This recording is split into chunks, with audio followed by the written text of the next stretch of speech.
નમસ્કાર. તો મિત્રો, તારીખ 21 ઓગસ્ટ 2025ના સોના અને ચાંદીના બજાર ભાવ કેવા રહ્યા તે વિશેની માહિતી આ વિડીયોમાં જોશું. તો જે પણ મિત્રો નવા હોય તે ચેનલને સબસ્ક્રાઇબ કરી લેજો.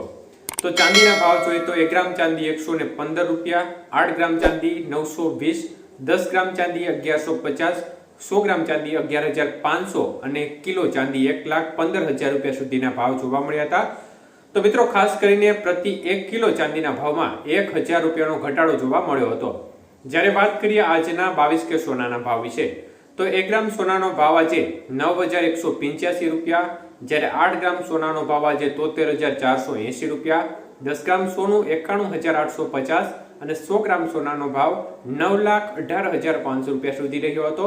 તો મિત્રો, 22 કે સોનાના 100 ગ્રામના ભાવમાં 5,500 રૂપિયાનો ઘટાડો જોવા મળ્યો હતો. જ્યારે વાત કરીએ આજના 24 કે સોનાના ભાવ વિશે, તો 1 ગ્રામ સોનાનો ભાવ આજે 10,020 રૂપિયા, જ્યારે 8 ગ્રામ સોનાનો ભાવ 80,160 રૂપિયા, 10 ગ્રામ સોનું 1,02,200 રૂપિયા અને 100 ગ્રામ સોનાનો ભાવ 10,02,000 રૂપિયા સુધી રહ્યો હતો. તો 24 કે સોનાના 100 ગ્રામના ભાવમાં ફરી એકવાર 6,000 રૂપિયાનો મોટો કડાકો જોવા મળ્યો હતો. જ્યારે આજના 18 કે સોનાના ભાવ જોઈએ તો 1 ગ્રામ સોનાનો ભાવ આજે 7,515 રૂપિયા, 8 ગ્રામ સોનાનો ભાવ આજે 60,120 રૂપિયા, 10 ગ્રામ સોનું આજે 75,150 રૂપિયા અને 100 ગ્રામ સોનું 7,51,500 રૂપિયા સુધીના ભાવ જોવા મળ્યા હતા. તો મિત્રો, 18 કે સોનાના 100 ગ્રામના ભાવમાં પણ 4,500 રૂપિયાનો કડાકો જોવા મળ્યો હતો.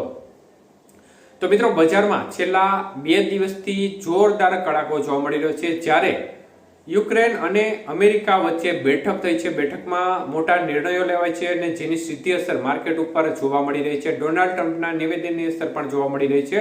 તો અન્ય તરફ રશિયાએ પણ ભારતને 5% ક્રૂડ તેલમાં ઘટાડો આપવાની જાહેરાત કરી છે, જેને કારણે જે ક્રૂડ ઓઇલ ભારત રશિયા પાસેથી ખરીદી રહ્યું છે તેમાં એક પ્રકારે 5% જેટલો જે રૂપિયા વધુ આપવા પડતા હતા તેટલો બચાવ થશે અને એક પ્રકારે 5% જેટલું જે ક્રૂડ ઓઇલ ખરીદવામાં આવી રહ્યું છે તે સસ્તું પડશે.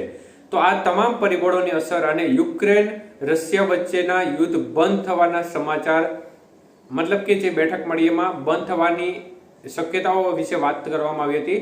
તો આ એક પ્રકારના ન્યૂઝને પગલે સોનાની બજારમાં સતત જોરદાર કડાકો છેલ્લા 2 દિવસથી જોવા મળી રહ્યો છે. ગઈકાલના કડાકા બાદ આજે પણ જોરદાર કડાકો થયો છે. તો સાથે સાથે ચાંદીની બજારમાં પણ આજે સતત બીજા દિવસે 1,000 રૂપિયાનો કડાકો જોવા મળ્યો છે. જોકે ડોલર સામે રૂપિયો છે તે થોડો મજબૂત થયેલો જોવા મળી રહ્યો છે. 87 રૂપિયા 5 પૈસાના જે ડોલર સામે રૂપિયાનું મૂલ્ય જોવા મળી રહ્યું છે. ત્યારે આગામી સમયમાં જો યુદ્ધની પરિસ્થિતિ બંધ થશે તો ચોક્કસપણે સોનાની બજારમાં હજી પણ મોટો કડાકો જોવા મળી શકે છે. પરંતુ જ્યારે આ સ્થિતિ બનશે, મતલબ કે યુદ્ધ બંધ થશે એ સમયની વાત છે. જો હજી આગામી સમયમાં સ્થિતિ શું રહે તેના ઉપર બજારનો મુખ્ય આધાર રહેશે.